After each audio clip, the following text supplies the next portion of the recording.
প্ৰধানমন্ত্ৰী নৰেন্দ্ৰ মোদীৰ স্বপ্নৰ জল জীৱন আঁচনি যি মূল শ্লোগান আছিল হৰ ঘৰ জল, এই যিটো মূল শ্লোগান আছিল এই শ্লোগান হৈ থাকিল বোকাখাতত। কাৰণ বোকাখাত জনস্বাস্থ্য কাৰিকৰী বিভাগৰ অধীনত যিমানবোৰ জল জীৱন আঁচনি কৰা হ'ল সেই আঁচনিসমূহৰ বিশুদ্ধ খোৱা পানী কিন্তু ৰাইজে লাভ নকৰিলে।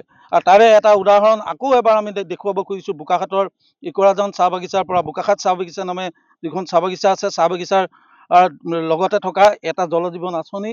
এই আঁচনিখনৰ এইটো বৃহৎ আকাৰৰ এটা টেংকি ইয়াত নিৰ্মাণ কৰা হ'ল 2021-22 চনত। আৰু সেই 22 চনৰ এই টেংকিটো বনোৱাৰ পাছত ইয়াৰ কিন্তু টেংকিৰ পানী আজি তাৰিখলৈকে কিন্তু ইয়াৰ এই বোকাখাত চাহ বাগিচাৰ শ্ৰমিক ৰাইজে বিশুদ্ধ খোৱা পানী কিন্তু নাপালে।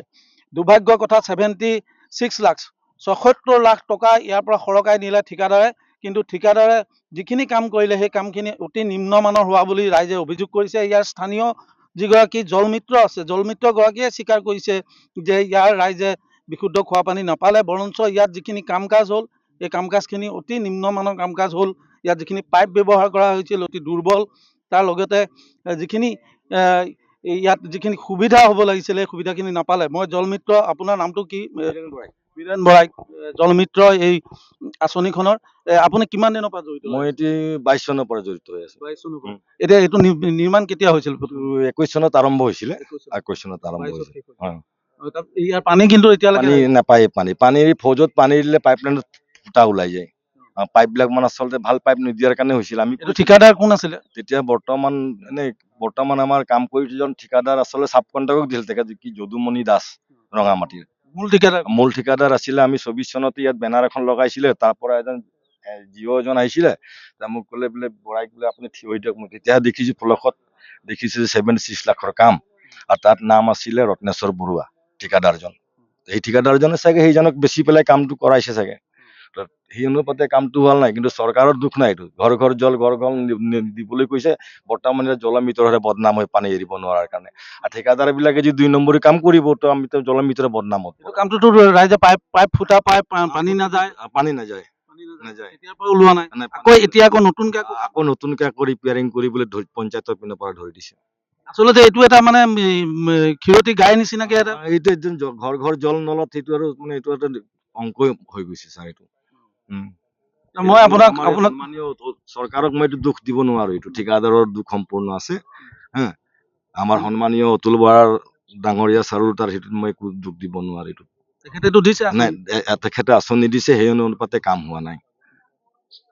আচলতে বিভাগৰ যিটো জনস্বাস্থ্য কাৰিকৰী বিভাগ, এই বিভাগটোৰ লগত বিষয়াসকলৰ লগত ঠিকাদাৰৰ যিটো নেক্সাছ, সেই নেক্সাছত এই আঁচনিসমূহ হৈ পৰিছে ক্ষীৰতী গাইৰ দৰে। কাৰণ সোণৰ কণী পৰা হাঁহৰ দৰে এই আঁচনিসমূহক ব্যৱহাৰ কৰি আহিছে ঠিকাদাৰসকলে। এগৰাকী বিষয়া আছে জনস্বাস্থ্য কাৰিকৰী বিভাগৰ। আপুনি কেতিয়াৰ পৰা এই বোকাখাত জনস্বাস্থ্য কাৰিকৰী বিভাগত কেতিয়াৰ পৰা জড়িত? মই বোকাখাত ডিভিজনত ফেব্ৰুৱাৰী মাহৰ পৰা আহিছোঁ। আৰু 26 চন? হয়, 26 চনৰ ফেব্ৰুৱাৰী।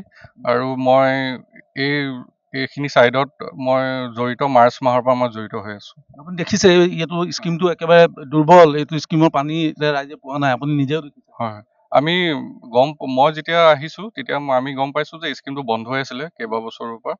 আৰু তাৰ কাৰণে আমি এইবাৰ মাইনৰ ৰিপেয়াৰিঙত যিটো আমাৰ 15 ফাইনেন্সৰ আণ্ডাৰত কাম হয়, তাত আমি এইখিনি ধৰিব চেষ্টা কৰিছোঁ যিমানখিনি আমি পাৰোঁ। আৰু তাৰ দ্বাৰা এতিয়া আপোনালোকে দেখিছে কামখিনি হৈ আছে। এবাৰ পানী পাবনে? পাব।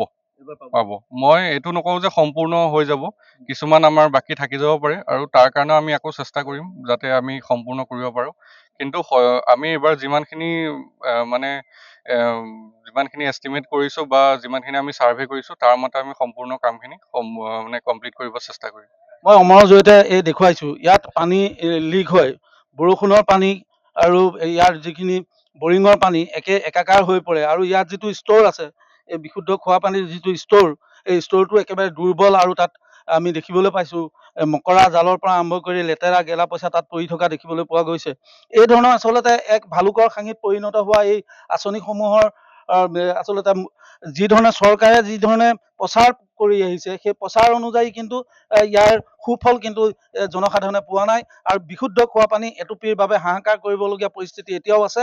আৰু ইয়াৰ বাবে ৰাজ্য চৰকাৰখনে জনস্বাস্থ্য কাৰিকৰী বিভাগৰ শীৰ্ষ মহলে ইয়াক তন্নকৈ পৰীক্ষা কৰি দোষী ঠিকাদাৰৰ বিৰুদ্ধে ব্যৱস্থা গ্ৰহণৰ কাৰণে ৰাইজে অনুৰোধ জনাইছে। আৰু আমাৰো আহ্বান যে মুখ্যমন্ত্ৰী ডাঙৰীয়াৰ ইমান সবল নেতৃত্বত চলি থকা চৰকাৰখনে এই ধৰণৰ আঁচনিসমূহক ফলপ্ৰসূ কৰি তোলাত সহায় কৰক আৰু দুখীয়া ৰাইজক বিশুদ্ধ খোৱা পানী যোগান ধৰক, তাৰে আহ্বান জনাইছো। মই বোকাখাত চাহ বাগিচাৰ এই যিটো আঁচনি গড়মূৰ পানী যোগান আঁচনি, এই গড়মূৰ পানী যোগান আঁচনিৰ যিটো ফোপোলা স্বৰূপ, এই স্বৰূপটো উদঙাই দিবলৈ চেষ্টা কৰিছো।